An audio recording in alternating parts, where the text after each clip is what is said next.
கிறிஸ்துக்குள் எனக்கு பிரியமான சகோதர சகோதரிகளே, இந்த பொது காலத்தின் 5ஆம் வாரத்திலே புதன்கிழமையில் நாங்கள் காலடி எடுத்து வைக்கின்றோம். அன்பார்ந்தவர்களே, இன்றைய நாளிலும் இறைவனுடைய வார்த்தை படைப்பின் அடுத்த கட்டமாக மனிதனை படைத்துவிட்டு மனிதனை அவருடைய சாயலாக படைத்து ஏதன் தோட்டத்தினை அதாவது அவர்களுக்கு கொடுத்து சொல்லுகிறார், இதனை நீங்கள் அனுபவியுங்கள், இதனை உங்கள் பொருட்டு நான் தயார் செய்திருக்கின்ற தோட்டமாக இருக்கின்றது, இதில் காணப்படுகின்ற அனைத்தையும் நீங்கள் அனுபவியுங்கள், ஆனால் அந்த இடத்துல காணப்படுகின்ற அந்த மரத்தை தவிர மற்ற அனைத்தையும் உங்களுக்காக படைக்கப்பட்டது.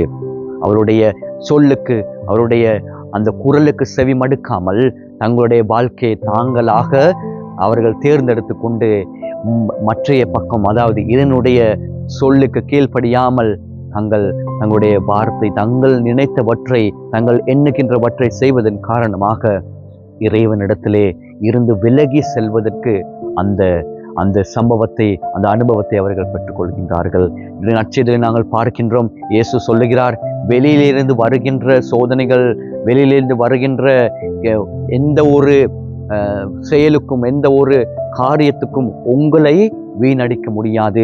உங்களுடைய ஆத்துமத்திலிருந்து வருகின்ற, உங்களுடைய உள்ளத்திலிருந்து வருகின்ற ஒவ்வொரு காரணத்தினாலும் உங்களுடைய ஆத்துமம் இல்லாமல் போகின்றது, உங்களுடைய வாழ்க்கை இல்லாமல் போகின்றது. உதாரணமாக, எங்களுடைய காணப்படுகின்ற பொறாமை, எங்களுடைய காணப்படுகின்ற மற்றவர்கள் ஒழுங்காக இருக்கக்கூடாது களவு, எங்களுடைய வாழ்க்கையில் மற்றவர்களை மதிக்கக்கூடாது தன்மை, எங்களுடைய காணப்படுகின்ற இவ்வாறு தீய பழக்க வழக்கங்கள், தீயவற்றை நாங்கள் எங்களுடைய உள்ளத்தை சார்ந்தவர்களாக இருக்கின்றோம்.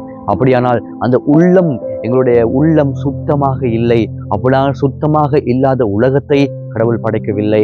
அவருடைய சாயலாக படைத்து ஒரு நல்ல ஒரு உலகத்தை உங்களுக்கும் எனக்கும் கொடுத்திருக்கின்றார். நாங்கள் அந்த உலகத்தை வீணடித்துக் கொண்டு செல்கின்றோம்.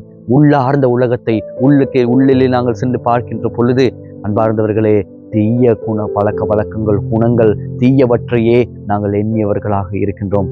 அப்படியானால் அந்த தீயவற்றை நாங்கள் வெளியிலே எடுத்துவிட்டு விசேடமாக அவருடைய வரப்பிரசாதங்களை மாத்திரம், அவருடைய உயிர் மூச்சினை மாத்திரம் என்னுடைய உள்ளங்களுக்கு நாங்கள் ஏற்றுக்கொண்டு அதனூடாக அவருக்கு சாட்சி பகரும் இந்த உலகத்தை பார்த்து காக்கக்கூடிய அவருடைய குரலுக்கு மாத்திரம் செவி சாய்க்கக்கூடியவர்களாக எங்களை மாற்ற வேண்டும் என்று நாங்கள் மன்றாடுவோம்.